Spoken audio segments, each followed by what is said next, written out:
क्या हो जाएगा, ट्रांसफर ऑफ मेल पार्ट, यानी कि मेल पार्ट से पोलन ग्रेन का transfer to the female part, यानी पोलन ग्रेन का transfer from the male part to the female part is called pollination. अब पोलिनेशन सेल्फ भी हो सकता है, क्रॉस भी हो सकता है। मैंने आपको बताया है सेल्फ पोलिनेशन कहां होगा, जब बाइसेक्सुअल फ्लावर होगा।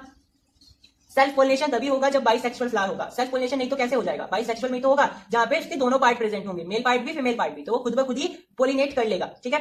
लेकिन क्रॉस पोलिनेशन कहां होगा, जब फ्लावर यूनिसेक्सुअल हो, मतलब कि उसके पास उसके दोनों पार्ट प्रेजेंट ना हो उसके फ्लावर के पास, ठीक है। तो इसके एग्जांपल्स भी होते हैं बेटा, यूनिसेक्सुअल के एग्जांपल हो जाएंगे पपाया और वाटरमेलन, पपाया हो जाएगा और वाटरमेलन हो जाएगा बेटा।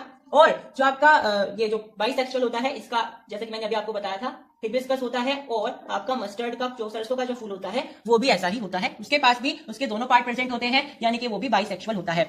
तो आपको ये तो मैंने क्या बताया आपको कि फ्लावर दो तरीके के हो सकते हैं, बाइसेक्सुअल भी यूनिसेक्सुअल भी। अब आप इस चीज को पढ़ते 6th क्लास से आ रहे हो, लेकिन मोस्ट ऑफ द केसेस में क्या होता है आपको ये पता ही नहीं चलता है कि पोलिनेशन को दो पार्ट में क्यों डिवाइड किया गया, क्रॉस पोलिनेशन और सेल्फ पोलिनेशन। दूसरे के पास उसे जाने की जरूरत क्या पड़ रही है, तो जरूरत तब पड़ेगी जब फ्लावर यूनिसेक्सुअल होगा। अगर वो बाइसेक्सुअल है तो उससे दूसरे के पास जाने की जरूरत पड़ेगी नहीं।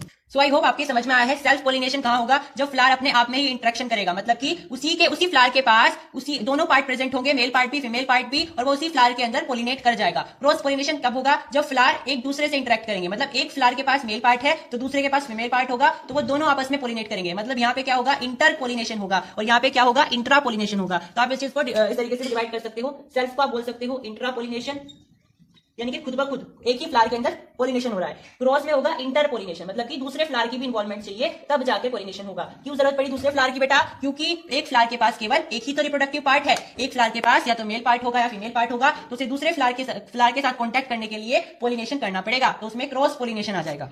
तो अब हम पढ़ने वाले हैं फर्टिलाइजेशन के बारे में, क्योंकि भाई फर्टिलाइजेशन क्यों पढ़ना जरूरी है, क्योंकि फर्टिलाइजेशन प्रोसेस से ही हम जान पाएंगे कि किस तरीके से प्लांट में सीड का फॉर्मेशन होता है, किस तरीके से प्लांट में बीज बनते हैं, ठीक है, यानी कि प्लांट के ऑफस्प्रिंग्स बनते हैं।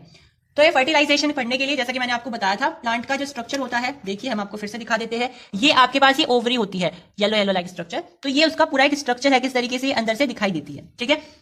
तो भाई ये इसका पूरा का पूरा एक I would say detailed structure है, किस तरीके की दिखाई देती है आप देख सकते हो।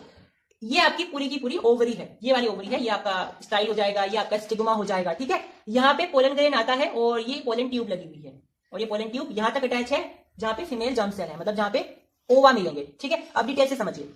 तो ये आपके पास स्टिग्मा होता है, इस स्टिग्मा के पास चिपकी चिपकी सी कुछ लिक्विड लगी रहती है, स्टिकी विस्कस सी कुछ लिक्विड लगी रहती है, जो कि होता क्या है, जिसमें पोलन ग्रेन जैसे ही आता है तो वो चिपक जाता है। यहाँ पे जैसे वो चिपकेगा तो यहाँ पे एक ट्यूब लाइक स्ट्रक्चर होता है, एक ट्यूब लाइक स्ट्रक्चर होता है जिसके थ्रू वो पास होएगा। देखो ये आपका मेल जर्म सेल जा रहा है, जिसके थ्रू वो पास होकर के इस ओवा के पास आएगा, क्योंकि वो पोलन आ रहा है इस ट्यूब के से पास होकर के, तो इस ट्यूब का नाम पोलन ट्यूब हो जाता है।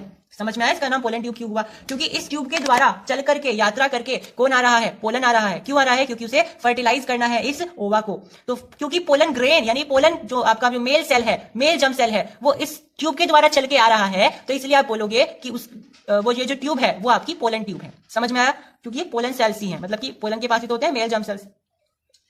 तो इस तरीके से इसके पास जाएगा, ये आपका फीमेल जर्म सेल है जो कि पोलन सेल के साथ, मतलब कि जो आपका मेल जर्म सेल है उसके साथ यहाँ पे फर्टिलाइज होगा, और यहाँ पे आपके बीजों का फॉर्मेशन होगा, मतलब कि सीड्स का फॉर्मेशन होगा।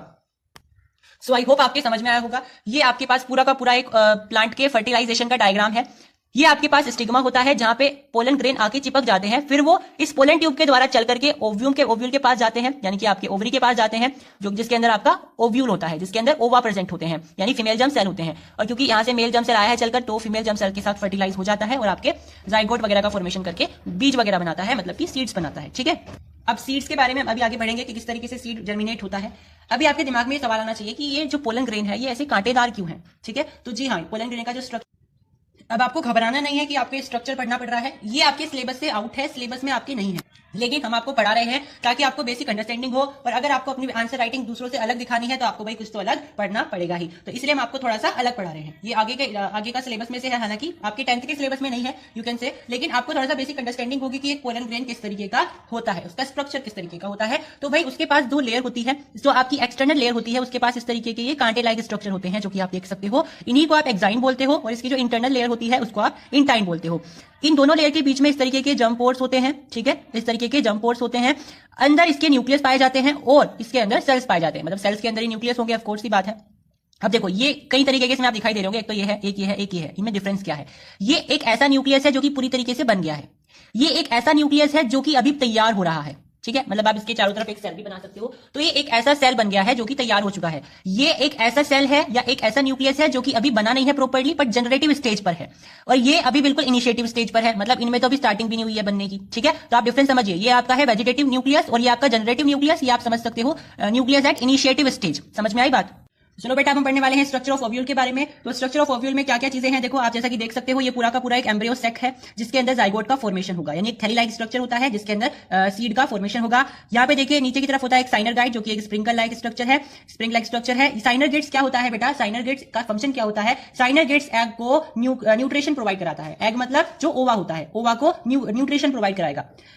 फिर देखिए ऊपर की तरफ एंटीपोडल्स होते हैं। एंटीपोडल्स का कोई फर्टिलाइजेशन में रोल नहीं होता है, लेकिन जैसे ही जाइगोट बन जाता है, एक बार जैसे ही जाइगोट बन जाएगा, ये जाइगोट के ऊपर एक प्रोटेक्टिव लेयर बना लेता है, ठीक है, एक प्रोटेक्टिव लेयर बना लेगा। किसके ऊपर? जाइगोट के ऊपर। कौन? एंटीपोडल। तो ड्यूरिंग फर्टिलाइजेशन एंटीपोडल का कोई ऐसा रोल नहीं होता है, लेकिन जैसे ही फर्टिलाइजेशन खत्म होता है और जाइगोट का फॉर्मेशन हो जाता है, उसके बाद जो आपके एंटीपोडल्स होते हैं वो जाइगोट के चारों तरफ अपनी एक प्रोटेक्टिव लेयर बना लेते हैं जो कि उसको प्रोटेक्ट करते हैं, ठीक है। अब ये आपकी एम्ब्रियो सैक है। इस एम्ब्रियो सैक के अंदर कितने सेल्स होते हैं और कितने न्यूक्लियस होते हैं आप काउंट कर सकते हो। 1 2 3 4 5 6 7, यानी कि आप देख पा रहे हो कि इसके अंदर 7 सेल्स प्रेजेंट है, लेकिन बेटा इसके अंदर 8 न्यूक्लियस होते हैं, क्योंकि ये आपका पोलर न्यूक्लियाई होता है, यानी कि इस एक सेल के अंदर आपके 2 न्यूक्लियस प्रेजेंट होते हैं। तो आपका जो आपका एम्ब्रियो सैक होता है उसके अंदर आपके 8 न्यूक्लियस होते हैं और 7 सेल्स होते हैं। अब जो आपका पोलन ग्रेन होता है बेटा, अब एक और इंपॉर्टेंट बात ध्यान से समझो, एक पोलन ग्रेन के पास 2 न्यूक्लियस होते हैं। जी हाँ, एक पोलन ग्रेन के पास 2 न्यूक्लियस प्रेजेंट होते हैं, ठीक है। इसीलिए पोलन ग्रेन को जो आपका पोलन ग्रेन का सेल होता है उसको पोलर न्यूक्लियाई कहा जाता है। इसका मतलब आपके पास एक पोलन ग्रेन होता है लेकिन उसके पास 2 न्यूक्लियस प्रेजेंट होते हैं। ये पोलन ग्रेन है, ठीक है, ये ओवा है, ठीक है। तो इसलिए इसके हमने 2 न्यूक्लियस माने थे, क्योंकि एक पोलन ग्रेन के पास 2 न्यूक्लियस होते हैं। अच्छा, आप कहोगे ये पोलन ग्रेन यहाँ क्या कर रहा है भाई? तो पोलन ग्रेन यहाँ इसलिए क्या कर रहा है, इसको फर्टिलाइज भी तो करेगा, ठीक है। एम्ब्रियो सैक में खाली ओवरी से थोड़ी ना बीज बन जाएगा। ये आपका ओवा हो गया, एग्स हो गए, यहाँ पे पोलन ग्रेन भी तो चाहिए। तो एक पोलन ग्रेन है ये, लेकिन इसके पास न्यूक्लियस कितने? 2 न्यूक्लियस। तो इन दोनों का चाहिए ना बेटा। एम्ब्रियो सैक तो तभी बनेगा पूरा जब यहाँ पे पोलन ग्रेन भी होगा और एग्स भी होंगे, ठीक है। इसलिए काउंट करने पर यहाँ पे 8 न्यूक्लियस और 7 सेल्स बन रहे थे। नहीं तो अगर आप खाली एग्स का बताओ, यानी कि बिना पोलन ग्रेन को छोड़ करके, तो 3 और 3 6 आपके पास सेल्स होते हैं, 6 आपके पास न्यूक्लियस होते हैं। लेकिन पोलन ग्रेन के आ जाने से सेल्स तो आपके पास 7 हैं, लेकिन न्यूक्लियस 8 हैं। ध्यान रखना, पोलन ग्रेन जो है एक ही सेल होता है, लेकिन इसके पास न्यूक्लियस 2 होते हैं।